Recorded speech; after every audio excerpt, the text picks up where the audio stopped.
Jaya Radha Madhava Kunja Bihari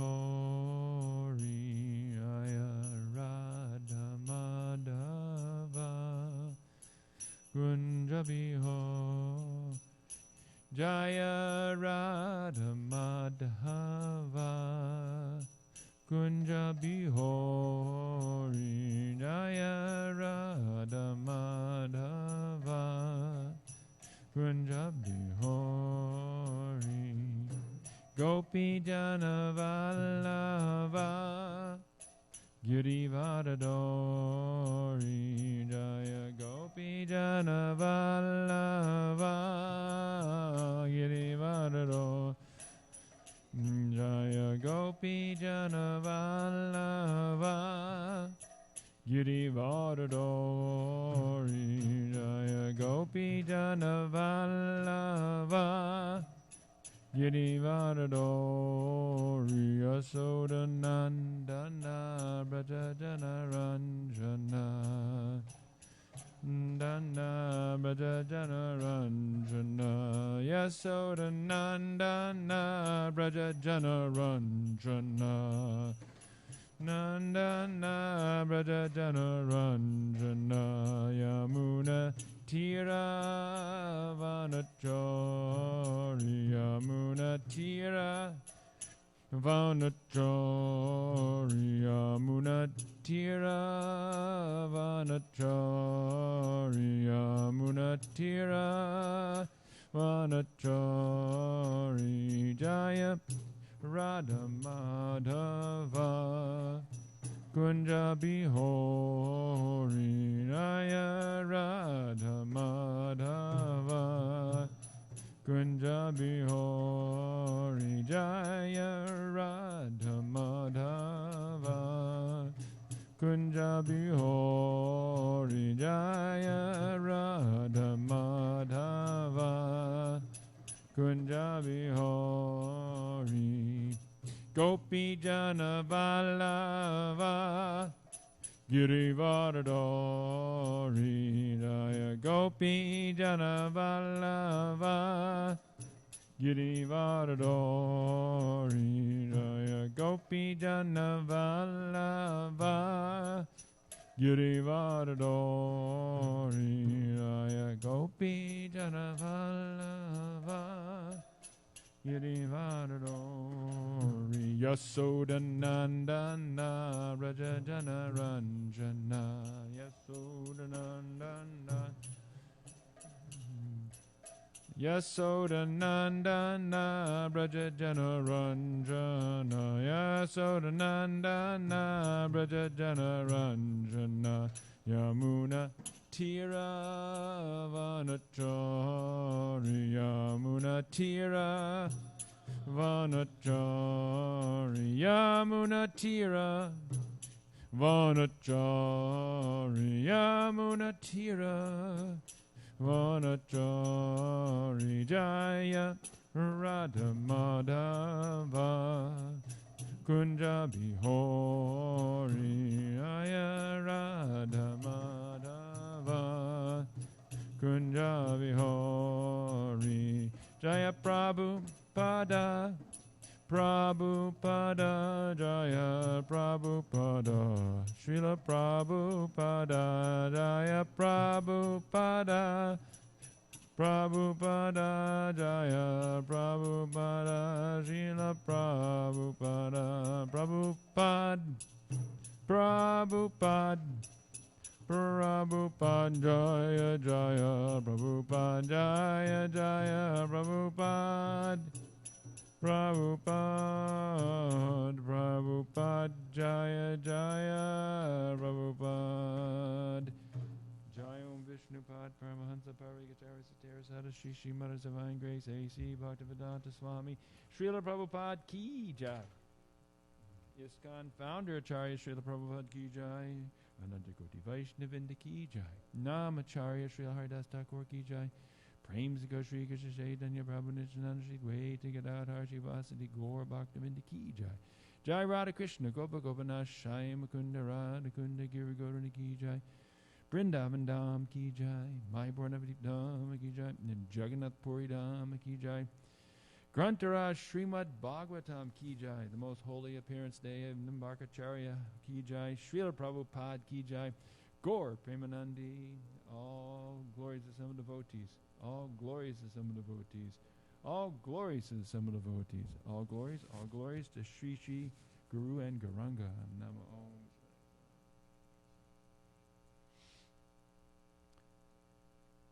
Om Namo Bhagavate Vasudevaya. Om Namo Bhagavate Vasudevaya. Om Namo Bhagavate Vasudevaya. Om Namo Bhagavate Vasudevaya. Om Namo Bhagavate Vasudevaya. Om Namo Bhagavate Vasudevaya. So today is an important day on the calendar, and we have an extra 15 minutes to speak today due to addressing the deities in a special way. Today is the last day of the holy month of Kartik, and it's if one is in Vrindavan on this day, it's really crazy. It's everybody's walking, doing parikrama. It's really quite an intense spiritual time, and it is also the commemoration of the Tulsi Shalagram Vivaha, which we will commemorate later in the day. Today is also the holy appearance day of Nimbarkacharya, and I'm going to speak briefly about Nimbarkacharya. He is one of the founders of the four sampradayas, the bona fide Vaishnava sampradayas that deliver Krishna consciousness in this age. Of course, we belong to the Brahma Madhva Gaudiya Sampradaya, and actually we might be more properly called Brahma Madhva Sampradaya. We're the Brahma Madhva Gaudiya Sampradaya, in the sense that Madhvacharya is representing Lord Brahma in one sampradaya, and Lord Chaitanya takes that sampradaya and highlights it even more, so it is very special, the Brahma Madhva Gaudiya Sampradaya. Then, of course, we have the Sri Sampradaya, which is Lakshmiji and Ramanujacharya, a very famous acharya, of whom we have a lot of history, actually, about him. In India, just 3 years ago, they had a huge festival. I mean, he had him on stamps, I think, because it was his 1,000th anniversary of his appearance. He actually lived for 120 years, from 1017 to 1137. And they, of course, worship Lord Vishnu, and Tirupati is the center of the Ramanuja Acharya branch. And then we have the Rudra Sampradaya, and the Rudra Sampradaya, Vishnu Swami is the Acharya. However, many times people say Vallabhacharya, because Vallabhacharya is a very important Acharya in this line. It's called the Pushti Marg. They're very prominent in Vrindavan. And Vallabhacharya is more or less contemporary with Lord Chaitanya Mahaprabhu. And that leaves the other Sampradaya, which is the Kumara Sampradaya, which is the Acharya representing the Kumara Sampradaya is Nimbarkacharya. And it's really, there's very little known about Nimbarka. It depends on which biography you look at, but it's generally understood that he appeared probably in the 13th century, which would be the 1200s, although some people say the 12th century, which is the 1100s. It's before Lord Chaitanya Mahaprabhu. And he preached the philosophy of, I can't remember. I'll get to that. But he preached the philosophy. I'll get to it. Vishuddha, it's what is it? Shuddha Dvaita. In other words, it's dualism. It's purified monism. Yeah, pure. Yeah. Sometimes I get my terms very mixed up with these different sampradayas. However, we will read here now what Bhaktivinoda Thakur says about Nimbarkacharya, because it's very interesting how he relates Nimbarkacharya directly to Chaitanya Mahaprabhu. So it says here, accurate biographies are difficult to find, yet authorities agree that Sri Nimbarkacharya preached Krishna consciousness about 300 years before the advent of Sri Chaitanya Mahaprabhu. In Navadvip Dham Mahatmya, Srila Bhaktivinoda Thakur says that Nimbarkacharya had previously worshipped Lord Shiva in Bilvapaksha, Rudradvip in Navadvip. Lord Shiva appeared before Nimbarka, instructing him to take initiation from the 4 Kumaras who were meditating nearby. Nimbarka received Radha Krishna mantra and continued living in Navadvip. Following the teachings of Sanat Kumara, the teachings of the Sanat Kumara Samhita, he worshipped Radha and Krishna with great love.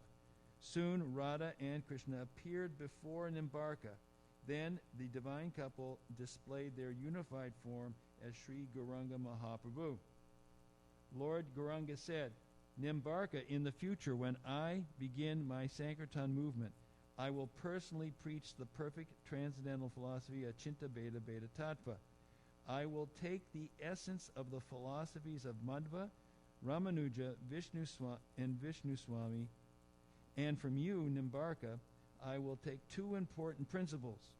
So it's known that there are different principles preached by the different sampradayas, and Lord Chaitanya took the essential principles from 2 essential principles from each sampradaya.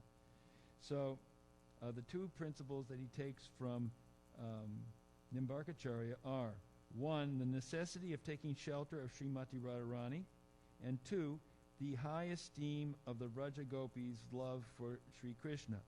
Lord Gauranga disappeared after instructing Nimbarka, shedding tears of ecstasy.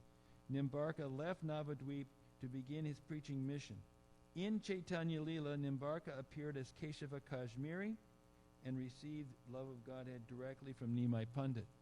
The pastime of Keshava Kashmiri, of course, is that he's Digvijay Pandit. He's traveling all over the world, all over India, and he's defeating everybody with his great poetic presentations. But when he comes to Nimai Pandit, and Nimai Pandit says, we asked him to compose 100 verses in glorification of the Ganges, of Mother Ganga. He composes them, and then Nimai finds a fault in one of them, and he can't, it blows his mind. Anyway, and then he's defeated by Nimai, and the goddess Saraswati comes to him in a dream and says, actually, Nimai Pandit is the Supreme Lord, and so then Keshava Kashmiri surrenders to Nimai Pandit. So this is Nimbarkacharya in Chaitanya Leela. There are striking similarities between the Gaudiyas and the Nimbarkas. The followers of Nimbarka accept the 6 forms of surrender, practice the 9 limbs of bhakti, and believe in the Dasamula, the 10 cardinal points of Gaudiya philosophy, which I won't get into now, but Bhaktivinoda Thakur has enumerated those. They also worship Radha and Krishna in Vrindavan. They worship Srimati Radharani as the topmost devotee, and they accept the gopis' love for Krishna as supreme. With beads, bhajans, and kirtans, the Nimbarkas chant their version of the Maha Mantra, Radhe Krishna, Krishna Krishna, Radhe, Radhe Sham, Sham Sham, Radhe Radhe. In Vrindavan, about 1 mile from Govardhan, there is the village of Nimagan, named after Nimbarkacharya, who lived there from childhood and later performed bhajan there. Many of Radha Krishna's pastime places in Vrindavan are now maintained by the Nimbarka sect. In mature Vrindavan, innumerable devotees follow Nimbarka's path of bhakti. The Sriji Mandir, just off Loy Bazaar in Vrindavan, serves as the center of Nimbarka Sampradaya. Now, the Nimbarkas are quite present in Vrindavan. And as it says here, they preserve a lot of the places, the pastimes of Radha and Krishna.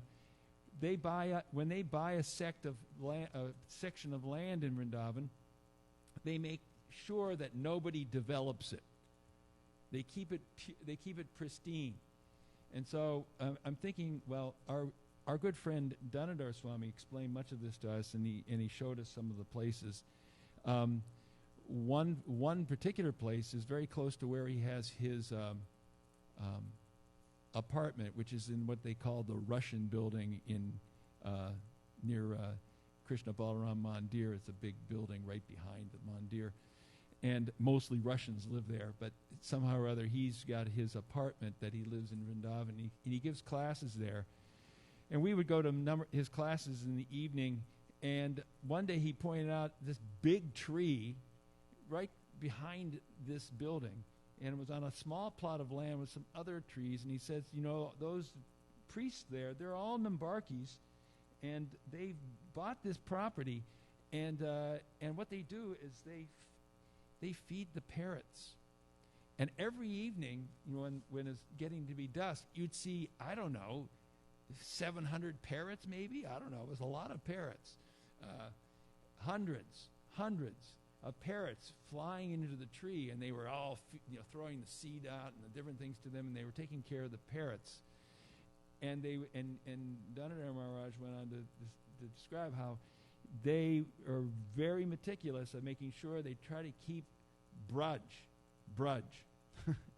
because it's being built, up by everybody. Even different, religious groups, their spiritual groups, they buy property and then they build a huge thing on it, and it may become a parking lot, and you've got taxis in front of it, and there's lights flashing, and there are a lot of things going on which take it away from the original brudge feel. There's also a place right in the Parikrama path, which I've been to a couple times, called Tatiyastan. And it's very unremarkable. You wouldn't even know it was there. It's just a wall along the Parikrama path. It's on the back side of the Parikrama path, far opposite of where Krishna Balaram Mandir is. And it's about at the place when you're getting tired doing Parikrama. So you can go, when you open up the little gate there and go in, first of all, do not make sure you have your cell phone in your pocket, and if you have a camera, make sure they don't see it, because they will try to take it from you or will scream at you and yell at you, because they don't want any pictures taken. They don't. There's no electricity there. The deities are lit by lamps. It's completely like you're in Braj before anything developed. It's just a sandy forest. It's, I don't know, maybe a couple acres. It's really remarkable. And you feel like, wow, this is maybe what it was like when Rupa Goswami was here. And when you're there, you see the Babajis, and they're, like Vrindavan Babajis. And they're not, Prabhupada had us, shave our head and shave our face. These fellows, they a little ferocious looking, some of them. A lot of hair, beards. And they also have a way of putting tilak on, which is rather remarkable. It's not a line, it's all over the face. It's like the whole face is covered with tilak. They almost look like some of these, these African things, people, where they wear these, exotic face paintings. And there's a whole story behind this tilak, which is really remarkable. Again, we heard this story from Dhanadhar Maharaj. And the story is that after Lord Chaitanya, and Lord Chaitanya left the planet in 1534, there were good Mughal rulers in that area, because that area was controlled by the Muslims. and Akbar, and then Akbar's son was Shah Jahan, and Shah Jahan is the one who built the Taj Mahal. So things look pretty good for the rest of the 1500s. That's the 16th century, and then into the 17th century, the 1600s, things were pretty good. But Shah Jahan's son was Aurangzeb. Well, actually, Shah Jahan had a number of sons, but Aurangzeb made sure that they didn't last very long. He killed all the other, principally one, but I think he may have done in others. But the story is that the one who was supposed to be the next emperor, he got rid of, and he threw his father in prison, right across the Yamuna from the Taj Mahal, so he could look at that. But when he took over in the second half of the 17th century, the 1600s, he was really brutal. And he went to Vrindavan. His men went to Vrindavan. They told everybody, you can't wear tilak. If you wear tilak, you're in big trouble. Well, people stopped wearing tilak, except the Nimbarki said, oh, yeah, you can't wear tilak? They started just putting it all over their head. They said, yeah, not only are we going to wear tilak, we're going to wear tilak so you can't miss it. They just covered their heads with it. Well, Aurangzeb, being the kind of in-your-face kind of person he was, said, wow, I like that attitude. Yeah, you're really like us. You're kind of like, aggressive. And he said, no one else can wear tilak, but you guys can wear the tilak. So they continue to wear the tilak like this now because they were given permission by the Muslims to wear the tilak because they were basically saying, no, we're not only going to wear tilak, we're going to wear it all over our head. So they said, for you can wear tilak. Everyone else, no. So they still continue this today. So when you see in Vrindavan someone wearing tilak all over their head, they're from the Nimbarka sect. But they're they're one of the four main sects of Vaishnavism, and we honor them. And Lord Chaitanya Mahaprabhu took, major points from the Nimbarkis. And so today is an important day. Now we will go to the Bhagavatam. Oh. Okay, and as Maharaj said, Nimbarka is called Nimbarka because he made the sun come out of the tree. That's what it means, Nimbarka. So we have so many wonderful personalities in our lines of Vaishnava succession, and we can learn about these personalities, and we can be so thankful that Prabhupada has given us entrance into the world of the Vaishnava sampradayas, most particularly, of course, through our sampradaya, the Brahma Gaudiya sampradaya. So today we'll continue with Srimad Bhagavatam, Canto 10, Chapter 22, verse 8. So I'll chant. Bhagavam tad abhipretya Krishno Yogeshvareshvara Vayasyair Aritas Tatra Gatas Tat Karma Siddhaye Bhagavam Tad Abhipretya Krishno Yogeshvareshvara Vayasyar Aritas Tatra Gatas Tat Karma Siddhaye Bhagavam Tad Abhipretya Krishno Yogeshvareshvara Vayasyar Aritas Tatra Gatas Tat Karma Siddhaye.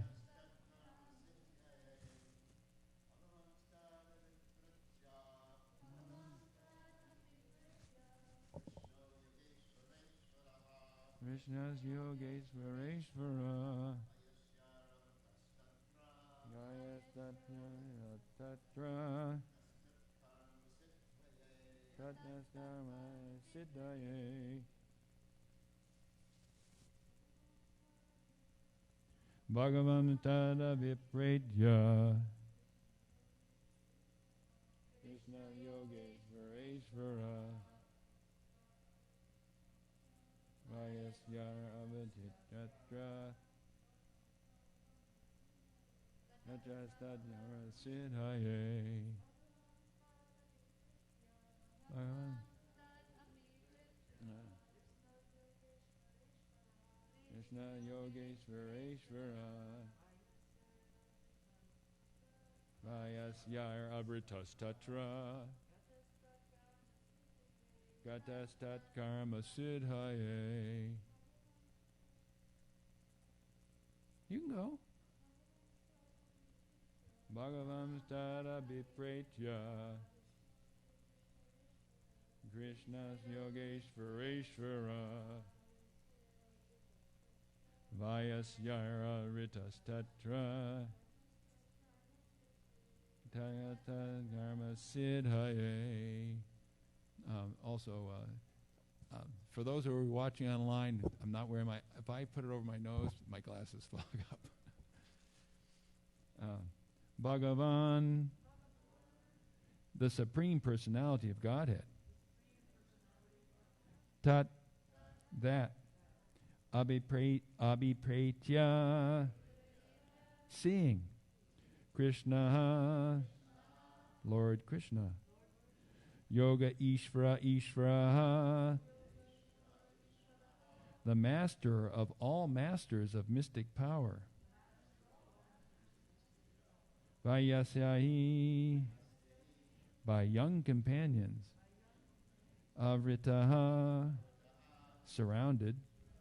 Tatra, there. Gataha, went. Tat, of those girls. Karma, the ritualistic activities. Siddhaye, for assuring the result. Translation and purport by Srila Prabhupada's disciples. Lord Krishna, the Supreme Personality of Godhead and master of all masters of mystic yoga, was aware of what the gopis were doing, and thus he went there, surrounded by his young companions, to award the gopis the perfection of their endeavor. Please repeat. Lord Krishna, the Supreme Personality of Godhead, and master of all masters of mystic yoga, was aware of what the gopis were doing, and thus he went there, surrounded by his young companions, to award the gopis the perfection of their endeavor. Purport: as the master of all masters of mystic power, Lord Krishna could easily understand the desires of the gopis, and he could also fulfill them.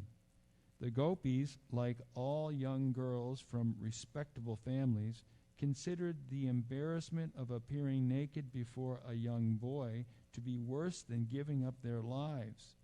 Yet Lord Krishna made them come out of the water and bow down to him. Although the bodily forms of the gopis were all fully developed, and although Krishna met them in a secluded place and brought them fully under his control, because the Lord is completely transcendental, there was not a trace of material desire in his mind. Lord Krishna is the ocean of transcendental bliss, and he wanted to share his bliss with the gopis on the spiritual platform, completely free of ordinary lust. Srila Vishwanath Chakravarti Thakur explains that the companions of Krishna mentioned here were mere toddlers of 2 or 3 years old. They were completely naked and were unaware of the difference between male and female. When Krishna went out to herd the cows, they followed him because they were so attached to him that they could not bear to be without his association. Om Jnana Tamarandasya Gyanan Gyanan Shalakaya Chakshu Unmetan Gena Tasmai Shri Gurave Namaha Shri Chaitanya Manobishtam Stapitam Yena Bhutale Swayam Rupa Kadamayam Dadati Swapadantikam Nama Om Vishnu Padaya Krishna Pastai Bhutale Shrimati Bhaktivedanta Swaminithanamani Namaste Saraswati Devi Gauravani Pacharni Nirvasesa Shunyavadi Prashachadesh Charni Jai Shri Krishna Chaitanya Prabhu Nityananda Shri Dvaita Gadadhar Shivasati Gaur Bhaktivinda Hare Krishna Krishna Krishna Hare Hare Hare Ram Ram Ram Hare Hare. I will read also from Srila Jiva Goswami's commentary, just part of it. There was a section of this commentary that was by the disciples of Srila Prabhupada. The second section by Srila Vishwanath Chakravarti Thakur is very similar to what Jiva writes. And there's really 2 points being made in their purports. And I'm going to deal with the one point. I may not get to the second point. So the first point being dealt here is the first half of Jiva Goswami's Tika. Krishna is he who is worshipped by those who have attained perfections like omniscience. He is also naturally endowed with all powers like omniscience as Bhagavan. Thus he knew their vow was dedicated to him. This could be inferred also from their songs about him. His name indicates his attraction to their sweet actions filled with prema for him. It also shows his power to bestow all results, more than worship of the devatas, by stealing their clothing at the same time. This was because he was Krishna, famous for such qualities. And the quality foremost mentioned here, is a quality which Prabhupada talks about and the Acharyas talk about many times, but here it's even talked about in a stronger, sort of very supreme way. It's the term Yogeshvareshvara. We know that Krishna is called Yogeshvara, which means the master of mystics, the master of yoga. But here, this word Yoga Ishvara means the master of all masters of mystic power. It's a step higher than just Yogeshvara, which means Yoga Ishvara, the master or the controller of yoga, which is, in this case, when it's used in this term, it means mystic power, or the power to do what Prabhupada or the Acharyas have said, magic, to actually do things that are impossible. It's important for us to note, if we've learned anything from other sources, that when we use the word mystic, we do not use it in the way that the West used, like they talk about the Christian mystics and mysticism. Prabhupada one time said, mystic means misty. In other words, it's not very clear. We know from, if you study, you'll know of people like Saint John of the Cross or Saint Teresa of Avila, which are great Spanish mystics. Or you'll read about the Sufis like Rumi, who's a mystic. And it means that they were like entering into trances where they were able to kind of understand or feel or intuit the presence of God, maybe in a very high level, but probably only on the level of Brahman, or perhaps maybe they had some vision in Shantaras or something like that. But certainly according to our understandings from the Bhagavatam, they weren't entering into these highest states of ecstasy like the gopis or the cowherd boys or the residents of Vrindavan, who are literally always playing with Krishna, a person, not just seeing some distant misty form, as Prabhupada would say. So when we speak of mystic, we speak of this yoga city sort of powers, the ability, as it's said, to do things that are impossible. And of course, yogis could do things that are impossible, like Kardama Muni. Kardama Muni was married to Devahuti. And Kardama Muni was this hard yogi. I mean, he was doing hard austerities. He wasn't, he wasn't messing around. So when Swayambhuva Manu betrothed his daughter to him, she was an empress. So it wasn't so great for her to move in with him because he was like living, like super austere, and she just kind of wilted. She couldn't take it. So he said, well, if you can't take it, well, how about this? And he just kind of created a whole floating city. I mean, through his mystic powers, he could do that. So he had yoga powers, his mystic powers, the ability to do something that no one can do. Maya Danava, he's a demon, but he did work for Krishna on occasion. And he could create, for the Pandavas, boom, it's there. You have a whole city. How did he do it? Well, when we build, how hard it is to build. We have to get some guy to contractor, and you have to have people come in. It takes months and months. They don't do things right. You got to always watch them. I mean, overnight, practically speaking, they could do this. This is mystic power. But Krishna is Yogeshvara. He's the master of, he's beyond all this.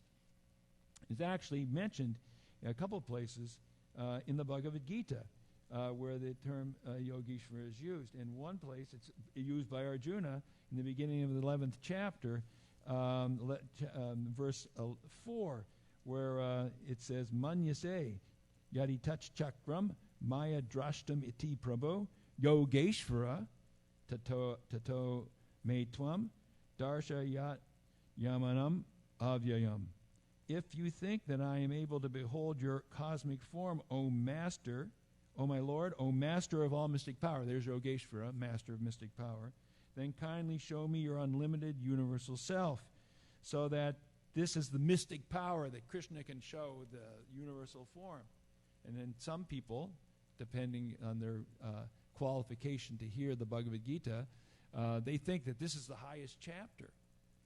Because unless we have a guru like Prabhupada, or someone in Prabhupada's line, like the devotees in our society, ISKCON society, and other Gaudiya Math societies, but the point being, unless you have a bona fide guru who can take you beyond like the surface understanding of the Bhagavad Gita, some people will think, oh, this is the highest thing, the 11th chapter. It's not. It's actually not the highest thing, because Arjuna doesn't want to see this. But it's the point here being made to try to bring even materialists into a platform where they can serve God or bow to God. And Prabhupada writes in the purport here, the word Yogeshvara is very significant here because the Lord has inconceivable power. If he likes, he can reveal himself by his grace, although he is unlimited. Therefore, Arjuna pleads for the inconceivable grace of Krishna. So he's pleading, and it says he does not give Krishna orders. Krishna is not obliged to reveal himself unless one fully surrenders in Krishna consciousness. So this is a place where Prabhupada is, or not Prabhupada, where Arjuna is using the word Yogeshvara. And later on, the very last verse of the Bhagavad Gita, which is verse 1878, again, the word Yogeshvara is used, and this is a line of the Bhagavad Gita that Prabhupada quotes repeatedly in his talks. This line, which I'll read here, Yatra Yogeshvara Krishno, Yatra Parto Danandura, Tatra Shrir Vijayo Bhutir, Dhruva Nitir Matir Maham. This is Mama. This is the last verse of the Bhagavad Gita. Wherever there is Krishna, the master of all mystics, Yogeshvara, and wherever there is Arjuna, the supreme archer, there will also certainly be opulence, victory, extraordinary power, and morality. That is my opinion. Yatra Yogeshvara Krishno. So, again, master of mysticism. And so Prabhupada liked to talk about this being the what is it to be the master of mysticism? And it's interesting because Prabhupada speaks about this in many places, and I'm going to read one or two of these short excerpts where he speaks about the Master of Mysticism. And he speaks here, this is a class that he gave in Hawaii in 1975 in May, and he's speaking about what Yogeshvara means. Now, I'm speaking here about Yogeshvara, which means Master of Mysticism. And the word we're going to go back to when we speak also, we'll talk about in relation to what Jiva Goswami says, is Yogeshvara, which means the master of the master. Because what's going on with the gopis by the Yamuna, with Krishna in the tree and them in the water, and he has the clothes and they're naked, is beyond Yogeshvara. It's above Yogeshvara. I mean, in other words, Yogeshvara means Krishna lifts Govardhan Hill. You can't do that. Scientifically, no scientist is going to be able to get that one.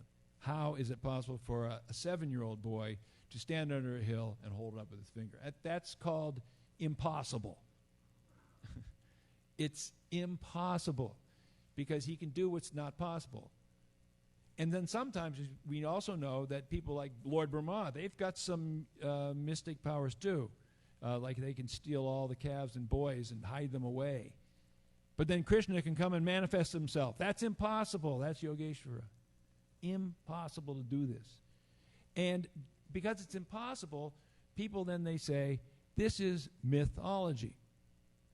Now, in some terms, if you use myth, and I won't get into it, it may be an okay thing to say because it deals with the deeper kind of subconscious understandings that we have as living entities. And the myth represents that. I mean, there's a certain academic way it can be used. But how it's used by most people most of the time, it means made up stories because they're impossible and they just sound good. You can tell them to the kids because it's kind of like Superman. It's made up. You know, kind of cool, but, you know, don't believe it. Or you can believe it, but, you know, just because it's fun. But no, these are real because Krishna is able to do all this. So here Prabhupada is speaking in Hawaii. Devotees, they remain devotee of Krishna, and Krishna does everything. This is also important to understand this point he's going to make here. If something mystic or magic has to be shown, the devotee does not take any credit for that magic because the magic is done by Krishna for the sake of the devotee. The magic is done by Krishna for the sake of the devotee. Now, we see an example of that. Ambarish Maharaj, he's observing the Ekadasi fast at an unbelievable level. But he has to break that fast at a certain time. But all along comes Durvasa Muni. And wherever Durvasa Muni comes, there's trouble. Because Durvasa's, you know, his name means trouble. Anyway, it means bad, ugly countenance. But anyway, he's always angry. And he's demanding, you know, that you got to feed, in other words, you got to eat right now. I've got, I'm here. And so he basically, Ambarish Maharaj doesn't know what to do. He goes away, and so he says, well, what am I going to do? He asks his Brahmins, and the Brahmins say, well, drink some water. That's not, But Durvasa understands, you didn't do what I wanted. So he pulls his hair out, throws it down. There's a demon. The demon's good. I mean, this is pretty amazing. Yeah. Next time you're frustrated, pull your hair out and throw it on the ground and see if a demon comes out. He can do that. It's impossible. But what even more impossible is the Sudarshan Chakra, which comes and chases him all over the universe and back to Ambarish. Ambarish didn't do anything. But Krishna covered for him. So the devotee doesn't do anything. Krishna does all the magic. So Prabhupada says here, because the magic is done by Krishna for the sake of the devotee. So he, the devotee, doesn't require to learn the art of magic to cheat the people. That is not, like, these people, they can get vibhuti in their hand. Of course, as Maharaj says, some of them keep the stuff in the back room. But, but even if they do it, who cares? I mean, really. at Kumbh Mela in 1977, when